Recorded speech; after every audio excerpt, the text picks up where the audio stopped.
որ այդ տարածքը ինքնիշխանության զգալի կորուստ ունի։ Կա Հայաստանի իշխանությունը։ Այդտեղ որոշողը կոնսորցիումն է, որի մեջ որոշը ամերիկացիք են, որտեղ թուրքը չի տեսնելու հայի երես, եւ դա ընդունել է Նիկոլ Փաշինյանը, որ ասում էր, չգիտեմ, սարքավորումներ եւ այսինքն Հայաստանի ինքնիշխանությունը, եթե չասեմ լիովին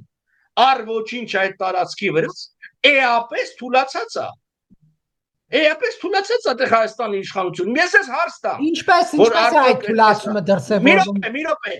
Ես եւ դուք որպես Հայաստանի քաղաքացի կարող ենք նստենք ավտոն եւ գնանք այդ միջանցքում ավտո քշենք։ Կարող ենք թե չէ։ Ադրբեջանի քաղաքացին խոչընդոտ կմտնի այնտեղ, իսկ դուք խոչընդոտված կմտնեք, այսինքն դուք պիտի դիմեք այդ կոնսորցիումին, ստանաք համապատասխան թույլտվություն եւ նոր մտնեք դրա տարածքը։ Ներողություն, ես ճիշտ եմ հասկանում, դուք նկատի ունեք, որ Հայաստանի ինքնիշխան տարածքում գտնվող այդ Թրամփի ուղին հայերի համար հասանելի չի լինելու անխոչընդոտ։